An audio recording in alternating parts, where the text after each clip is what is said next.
سال حج کرنا پڑے گا؟ فسکت، حضور صلی اللہ علیہ وسلم خاموش رہے، اس بات کا آپ نے جواب نہیں دیا، حتیٰ قالہا ثلاثا، 3 دفعہ اس بندے نے اپنی بات کو دہرایا، وقال لو قلت نعم لوجبت، آپ نے فرمایا کہ اگر میں تمہاری بات کے جواب میں ہاں کہہ دیتا تو یقیناً حج ہر سال تم پر فرض ہو جاتا۔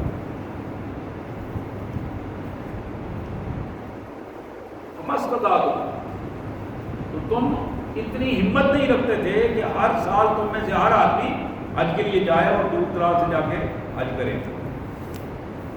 پھر آپ نے فرمایا ثم ذرونی ما ترکتم، لوگوں جب تک میں خود تمہیں کوئی چیز نہ بتاؤں اس وقت تک اپنے آپ کسی بھی چیز کو اپنے آپ مجھ سے نہ پوچھا کرو۔ پھر آپ نے فرمایا انما کان ہلاک من کان قبلہ بکثرت سوالہ و اختلاف الانبیاء و اختلاف علی انبیاء،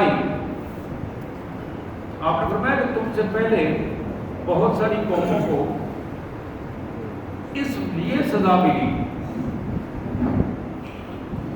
کہ وہ خواہ بلا مقصد سوالات کرتے تھے اور بحث مباحثے میں پڑ جاتے تھے اور اپنے نبیوں کی احکامات ان کے تھے جو نبیوں کے حکم تھے ان کے ساتھ اختلاف کرتے تھے۔ یہ بات اس طرح نہیں، اس طرح بھی ہو سکتی ہے، اس کو اس طرح بھی کیا جا سکتا ہے۔ اب یہ وہ کیفیت تھی جس کو اللہ کے رسول صلی اللہ علیہ وسلم نے وضاحت کے ساتھ یہ فرمایا کہ بلا مقصد سوال کرنا، ورنہ جس چیز کی ضرورت ہو اس کا سوال کیا جا سکتا ہے، ضرور پوچھیں جائیں، لیکن بے مقصد سوال کرنا جو ہے یہ ایک ایسی چیز ہے جو بلا شبہ پسند نہیں کی گئی، اور خاص کر دین کے احکامات سے، دین کے احکامات میں اختلاف کرنا، اللہ اور اللہ کے رسول صلی اللہ علیہ وسلم کے حکم کے مقابلے میں کسی اور کی بات کو دلیل کو پیش کر دینا، اپنی کوئی رائے پیش کر دینا، یہ بذات خود بے دینی کا ایک رویہ ہے۔ جہاں اللہ اور اللہ کے رسول نے کوئی چیز طے کر دی ہے، کسی بندہ مومن کا اختیار نہیں ہے کہ اس کے بعد پھر کسی دوسرے کا حوالہ دے کر کوئی رائے رکھے یا کوئی اپنی رائے پیش کرے۔ نبی رحمت صلی اللہ علیہ وسلم نے فرمایا فَإِذَا أَمَرْتُكُمْ بِشَيْءٍ فَأْتُوا مِنْهُ مَا اسْتَطَعْتُمْ، جب میں تمہیں کسی چیز کے کرنے کا حکم دوں تو تمہارے اندر جتنی ہمت ہو اس پر ضرور عمل کیا کرو، عمل کر لیا کرو۔ وَإِذَا نَهِيتُكُمْ عَنْ شَيْءٍ فَدْعُوهُ، اور جب میں تمہیں کسی چیز سے روک دوں اس کو چھوڑ دیا کرو، اور چھوڑنے سے پہلے اس میں آرگومنٹ کرنا، سوالات کرنا، بے اطمینانی کا اظہار کرنا، یہ وہ چیزیں ہیں جو تمہیں بے دینی کی طرف لے جائیں۔ یہ بڑی جامع حدیث تھی جو میں نے آپ کے سامنے رکھی، اور زندگی کا ایک پورا میتھڈ، پورا ایک طریقہ کار جس میں اللہ کے رسول صلی اللہ علیہ وسلم نے بتایا مومن کی زندگی کو ایک خاص انداز میں پیش کر دیا ہے کہ اس طریقے پر بندہ مومن کی زندگی جو اب گزرے گی۔ آپ اندازہ کیجیے، یہ دوسری حدیث مبارک ہے، یہ بھی بخاری اور مسلم کی حدیث ہے۔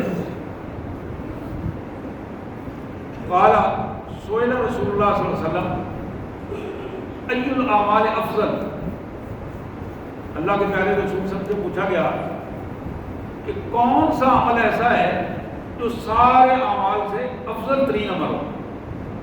آپ نے فرمایا ایمان باللہ و رسولہ، اللہ اور اس کے رسول پر ایمان لانا سارے اعمال سے افضل عمل ہے۔ اللہ اور اللہ کے رسول پر ایمان لانا یہ جو اسلام کا پہلا رکن ہے، آپ جانتے ہیں 5 ارکان میں سب سے پہلا رکن جو ہے وہ اللہ اور اللہ کے رسول پر ایمان لانا ہے۔ اور اسی وجہ سے اس کلمے کو افضل الذکر بھی کہا کہتے ہیں. حدیث میں الفاظ آتے ہیں افضل الذکر. جس کلمہ کو ہم پڑھتے ہیں اس کو بار بار پڑھنا، اس سبق کو یاد رکھنا اور یاد کرنا، یہ تمام اذکار میں سب سے افضل ذکر ہے.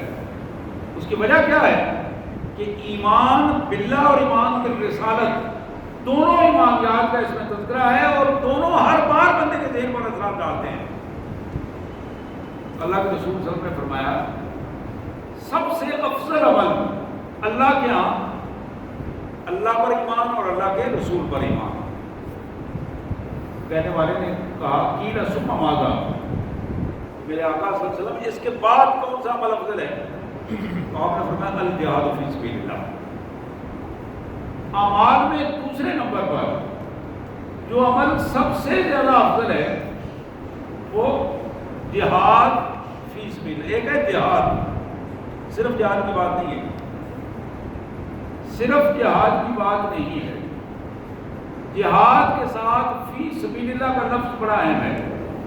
اللہ کی رضا کے لیے اپنی جان، اپنا مال، اپنی عزت، اپنا وقت اللہ کی رضا کے لیے پیش کر دینا، اس کو کہتے ہیں جہاد فی سبیل اللہ.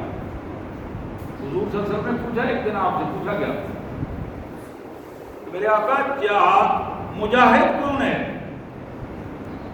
ایک آدمی اپنے مال کے لیے لڑتا ہے، دوسرا آدمی اپنی عزت اور غیرت کے لیے لڑتا ہے، تیسرا آدمی کسی سے بدلہ لینے کے لیے لڑتا ہے، چوتھا آدمی اپنا کوئی اسٹیٹس لینے کے لیے لڑتا ہے. ایو ذالک فی سبیل اللہ. ان میں اللہ کے راستے میں لڑنے والا کون ہے؟ آپ نے فرمایا کہ من جاہد لتکون کلمۃ اللہ العلیٰ فہو فی سبیل اللہ. جو شخص جہاد کرتا ہے، اپنے آپ کو لگاتا ہے، اپنے صلاحیتوں کو لگاتا ہے اس کام کے لیے کہ اللہ کا دین غالب آ جائے، اللہ کا کلمہ بلند ہو جائے پوری دنیا پر، یہ وہ بندہ ہے جو فی سبیل اللہ جہاد کرتا ہے. لتکون کلمۃ اللہ العلیٰ، اللہ کا کلمہ بلند ہو جائے، اللہ کا کلمہ غالب آ جائے، اللہ کا دین غالب آ جائے. تو یہ دوسری بات تھی. پہلا بہترین عمل جو اللہ کے رسول صلی اللہ علیہ وسلم نے فرمایا وہ ایمان باللہ اور ایمان بالرسالت ہے. دوسرا بہترین عمل الجہاد فی سبیل اللہ، اللہ کی راہ میں اللہ کے لیے اپنی جان، مال، عزت، آبرو اللہ کے لیے قربان کر دینا. تیسری بات قیل ماذا یا رسول اللہ. تو پھر کہنے والے نے پھر پوچھا اللہ کے رسول صلی اللہ علیہ وسلم اس کے بعد اور کون ہے، تیسرا عمل کون سا ہوگا؟ آپ نے فرمایا الحج المبرور. الحج المبرور، وہ حج جو مقبول حج ہو. مقبول حج ایسا حج جس کو اس طرح کیا جائے کہ اللہ کی رضا کے لیے پیسہ بھی خرچا جائے، وقت بھی دیا جائے، مشکلات بھی برداشت کی جائیں، لوگوں کے رویے بھی برداشت کیے جائیں، اور ایک پورا سلسلہ ہے اس سے گزرتے ہوئے صبر کے ساتھ اللہ کی رضا کے لیے وہ ایام حج کا پورا سلسلہ مکمل کیا جائے اور پھر اللہ کا شکر ادا کیا جائے. یہ حج مبرور جو اللہ کے ہاں مقبول حج ہے، یہ کمال قسم کی چیز ہے. نبی رحمت صلی اللہ علیہ وآلہ وسلم نے ارشاد فرمایا، یہ بھی بخاری اور مسلم کی ایک حدیث مبارک ہے. آپ نے فرمایا من حج للہ فلم یرفث ولم یفسق رجع کیوم ولدتہ امہ. جو شخص حج کے ارادے سے گھر سے نکلا، اللہ کی رضا کے لیے حج کے پورے مناسک اس نے ادا کیے، لیکن دو کاموں سے پوری طرح پرہیز کرتا رہا. پہلا کام لم یرفث، اس نے کسی بھی حوالے سے کوئی جنسی خواہش کی بات نہیں کی. کسی بھی حوالے سے کوئی اپنی ذاتی خواہش جنسی خواہش کا اظہار نہیں کیا، اس کے لیے کوئی کوشش نہیں کی، اظہار نہیں کیا، اپنے آپ کو ہمیشہ اللہ کا فرمانبردار ثابت کیا. ولم یفسق، اس دوران کہیں بھی اللہ کی نافرمانی نہیں کی، فسق نہیں کیا. فسق کہتے ہیں اس نافرمانی کو جو جان بوجھ کر کھل کے نافرمانی کی جائے. دو کام بتائے، حج کے لیے نکل کھڑا ہوا، اللہ کی رضا کے لیے نکلا، پوری کوشش کر کے اس پورے سفر کی ادائیگی میں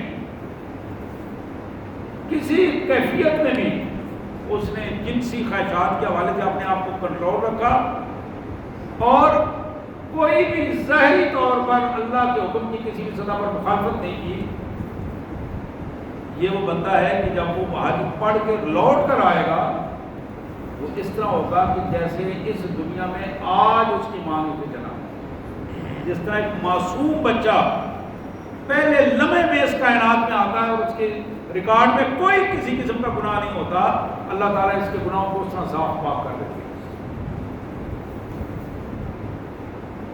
پھر میرے پیارے آقا صلی اللہ علیہ وآلہ وسلم نے فرمایا، یہ بھی بخاری اور مسلم کی روایت ہے، العمرۃ الی العمرہ کفارۃ لما بینہما. ایک عمرہ ادا کیا خالصتاً اللہ کی رضا کے لیے، پھر دوسرا عمرہ ادا کیا. آپ نے فرمایا کہ ان دو عمروں کے درمیان جو کچھ بھی اس سے ہوا، اس نے عمرے کے دوران اللہ سے توبہ کی، دعائیں کی. اللہ تبارک و تعالیٰ ایک عمرے سے دوسرے عمرے کے درمیان جتنا وقفہ تھا، اس وقفے کی عمر کی کیفیت کو، گناہوں کو اس کا کفارہ بنا دے گا. یہ عمرہ اس کے گناہوں کی معافی کا کفارہ کے لیے کفارہ بن جائے گا.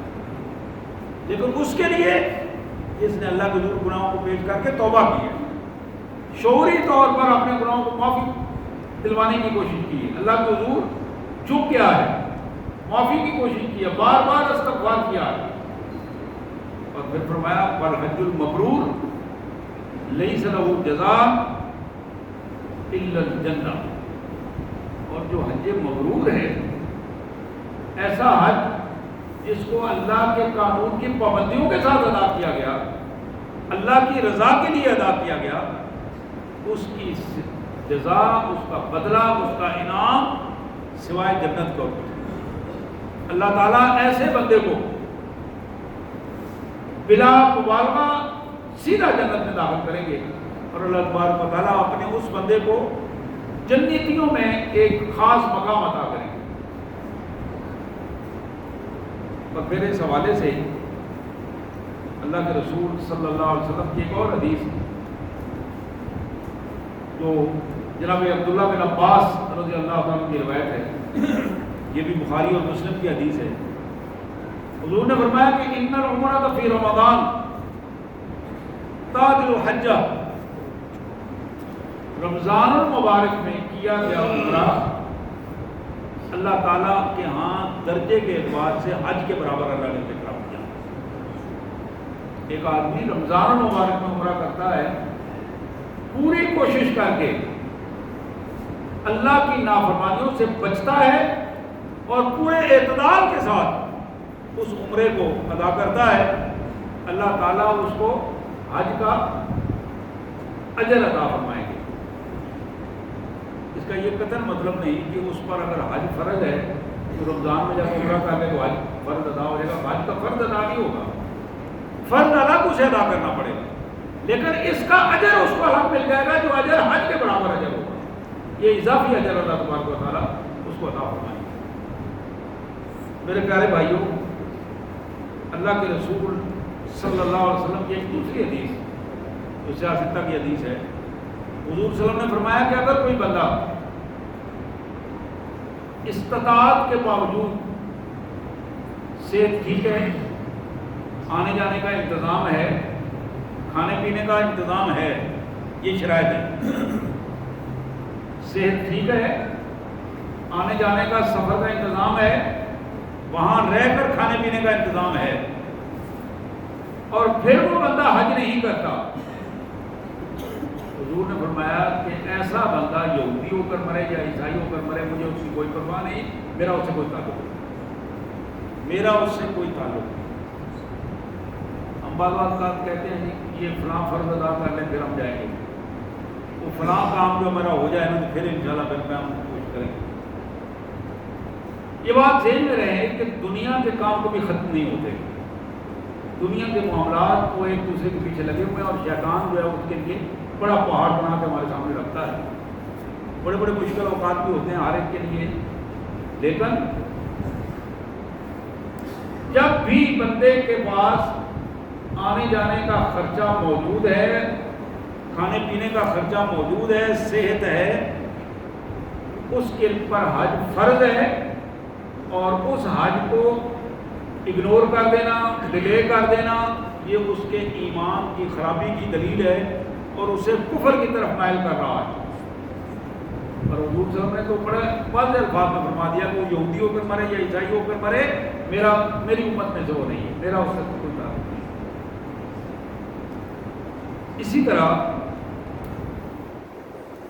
ہماری ماں سیدہ عائشہ صدیقہ سلام اللہ علیہا فرماتی ہیں کہ استاذنت النبی صلی اللہ علیہ وسلم فی الجہاد، میں نے ایک دفعہ اللہ کے رسول صلی اللہ علیہ وسلم سے اجازت طلب کی کہ کیا ہمیں جہاد میں جانے کی اجازت ہے؟ جس طرح ہمارے بھائی، خامد، بچے، بزرگ سارے جہاد کے لیے جاتے ہیں، مرد، ہمیں اجازت ہے؟ حضور صلی اللہ علیہ وسلم نے فرمایا جہاد و کلنا الحج، تمہارا یعنی خواتین کا جہاد جو ہے وہ حج ہے، تمہیں حج کے لیے اپنے آپ کو تیار کرنا چاہیے، اس کے لیے تیاری کر کے اللہ تعالیٰ نے تمہارے حج میں تمہیں اللہ تعالیٰ جہاد کا ثواب بھی عطا فرما دے۔ اسی طرح حضرت ابو ہریرہ رضی اللہ تعالیٰ عنہ کی یہ روایت جو بخاری اور مسلم کی روایت ہے، لا تسافر امرأة مسیرۃ یوم ولیلہ الا معها ذو محرم، کوئی عورت بھی اپنے محرم کے بغیر ایک دن اور رات کا سفر نہ کرے، ایک دن اور رات کا سفر اپنے محرم کے بغیر نہ کرے۔ محرم آپ جانتے ہیں وہ فرد ہے جس سے نکاح نہیں ہو سکتا، اس کا باپ ہے، بھائی ہے، بیٹا ہے، خامد ہے، چچا ہے، ماموں ہے، نانا ہے، دادا ہے، تایا ہے، یہ سارے لوگ محرم ہیں۔ حضور نے فرمایا کہ عورت جب سفر کرے، ایک سفر ہے کہ اسے جانا ہے اور شام کو واپس آ جانا ہے، اس سفر میں اجازت دے دیے۔ ایک سفر ہے کہ اس میں دن بھی گزرا، رات بھی گزری، اور پھر کچھ دیر بعد، مہینے بعد، 15 دن بعد اس نے کچھ دیر کا سفر ہے، وہاں اس وقت واپس آنا ہے۔ ایسے سفروں میں حضور صلی اللہ علیہ وسلم نے فرمایا کہ عورت کے لیے اجازت نہیں ہے کہ وہ اکیلے سفر کرے یا کسی غیر محرم کے ساتھ جائے، اس کے لیے لازم ہے کہ وہ اس کے ساتھ اپنا کوئی نہ کوئی محرم ہو جو اس کا ساتھ اس کے جائے اور اس کو حج کروا کے لائے۔ اسی طرح ایک دوسری حدیث مبارک، یہ بھی بخاری اور مسلم کی حدیث ہے، مشکات شریف میں موجود ہے، جناب عبداللہ بن عباس کی ہی روایت ہے۔ فرماتے ہیں میرے آقا محمد کریم صلی اللہ علیہ وسلم نے فرمایا لا یخلون رجل بامرأة ولا تسافرن امرأة الا معها محرم، کوئی عورت کسی غیر محرم مرد کے ساتھ اکیلے میں نہ بیٹھے، کوئی خاتون اکیلے میں کسی غیر محرم مرد کے ساتھ نہ بیٹھے۔ ہم اس کی احتیاط نہیں کرتے اور نتائج یہ نکلتے ہیں کہ ہمارے بازار بھرے ہوئے ہیں اور مختلف حوالوں سے مختلف انداز میں مختلف ہیلے بہانے اور مجبوریوں کا اظہار کر کے ہمارے لیے یہ مسائل بنتے ہیں اور پھر اس کے نتائج ہم سب کو بھگتنا پڑتے ہیں، معاشرے میں اس کے نتائج سے ہمیں سابقہ پڑتا ہے۔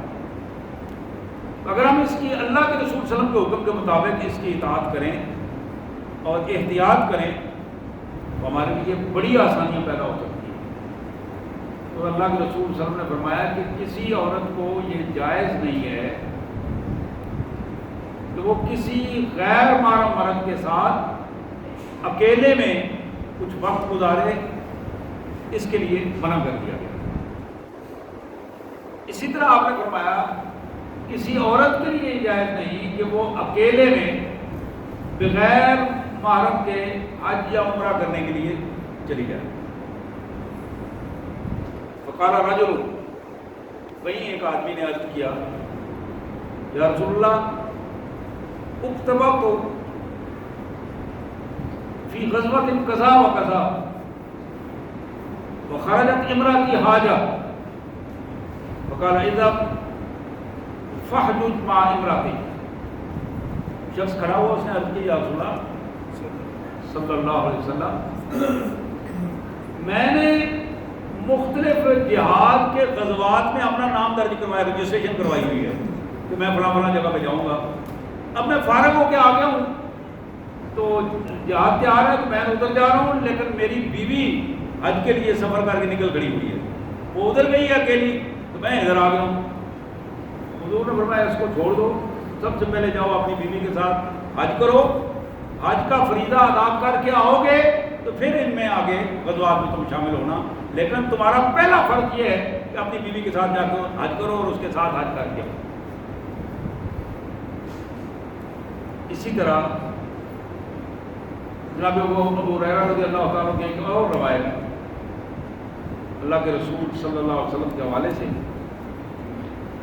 اتا رجل فقال انی اختی نظرت ان تحج فانها ماتت۔ ایک شخص آیا، اس نے سوال کیا اللہ کے رسول صلی اللہ علیہ وسلم میری بہن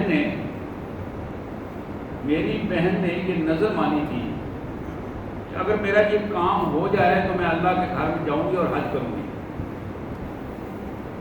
اس کا کام تو ہو گیا، حج کو نہیں کر سکی اور فوت ہو گئی، اب اس کا کیا حکم ہے؟ فقال نبی صلی اللہ علیہ وسلم لو کان علیہا دین اقلتا اقضیہ، یہ بتاؤ کہ اگر تمہاری بہن کے اوپر کسی کا قرض ہوتا وہ قرض تم ادا کرتے؟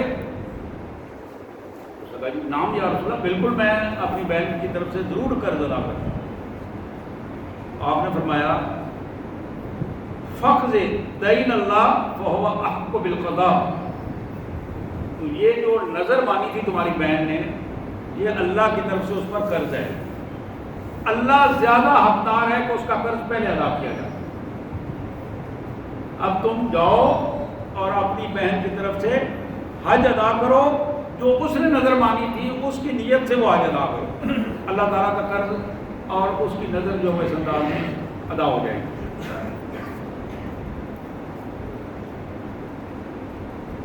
اسی طرح ایک اور حدیث مبارک جو جناب ابو ہریرہ کی روایت ہے اور مسلم اور بخاری کی روایت ہے، مشکوٰۃ شریف میں موجود ہے،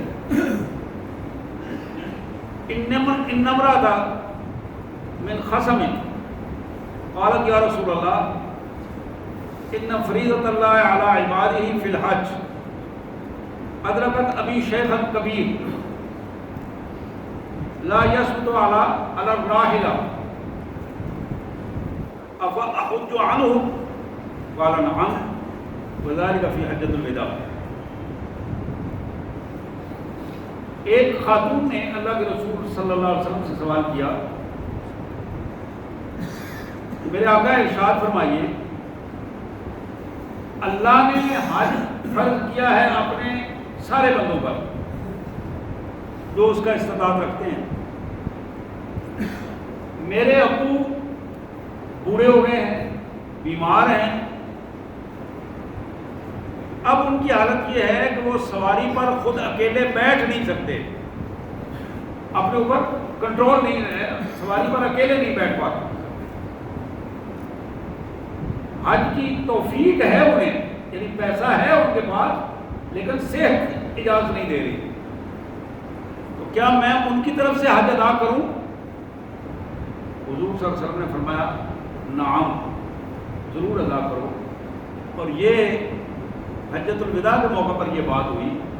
ایک دوسری حدیث میں الفاظ آتے ہیں، حضور نے فرمایا کہ تمہیں بھی اس کا اجر الگ ملے گا اور بابا جی کی حج بھی ادا ہو جائے گی. ان کی طرف سے یہ حج بدل بھی ہو جائے گا اور تمہیں بھی اللہ تعالیٰ اس کا اجر عطا فرما دے گا. اسی طرح ایک اور حدیث مبارک، یہ بھی بخاری اور مسلم کی حدیث ہے. مجموعی طور پر آج کی ساری حدیث جو ہیں وہ شیخین کی حدیثوں میں سے لی ہیں میں نے، بخاری اور مسلم کی اور مشکات کی حدیث ہیں. ان نبی صلی اللہ علیہ وسلم راکبہ لقی رکبا فی الروحہ، رسول اللہ علیہ وسلم جا رہے تھے، حج کا قافلہ جا رہا تھا، تو آپ نے دیکھا کہ وادی روحہ میں ایک قافلہ ہے، رکا ہے. آپ نے ان سے پوچھا آپ لوگ کون ہو؟ دور سے آ رہے تھے، انہوں نے کہا کہ ہم مسلمان ہیں. اب ان کو یہ نہیں پتا تھا کہ پوچھنے والے اللہ کے رسول ہیں. وہ مسلمان تو تھے لیکن رسول اللہ صلی اللہ علیہ وسلم کو نہیں جانتے تھے. حضور صلی اللہ علیہ وسلم نے بھی ان سے تعارف کیا کہ آپ لوگ کون ہو؟ آپ بھی نہیں جانتے تھے. آپ نے پوچھا ان سے، انہوں نے کہا کہ آپ مسلمان ہیں. اب انہوں نے پوچھا کہ من آنتا، آپ کون ہیں؟ آپ نے فرمایا انا رسول اللہ، میں اللہ کا رسول ہوں صلی اللہ علیہ وسلم. اب اس کیفیت میں اس قافلے میں ایک خاتون تھی جس کے پاس بچہ تھا چھوٹا تھا. فرفعت الیہ امرأۃ صبیہ، اب اس خاتون نے اپنے ہاتھوں میں بچہ اٹھایا، حضور صلی اللہ علیہ وسلم سے مخاطب ہو کر عرض کرنے لگی الہذا حج یا رسول اللہ، میرے آقا یہ بچہ جو میرے ساتھ جا رہا ہے کیا اس کا بھی حج ہے؟ آپ نے فرمایا نعم ولک اجر، اللہ تعالیٰ اس کا حج بھی قبول کرے گا. تم اس کی نیت کر لو، حج اس کو کراؤ گے اللہ تعالیٰ اجر تمہیں اس کا بھی عطا فرما دے گا، ماں کو اس کا بھی اجر مل جائے گا.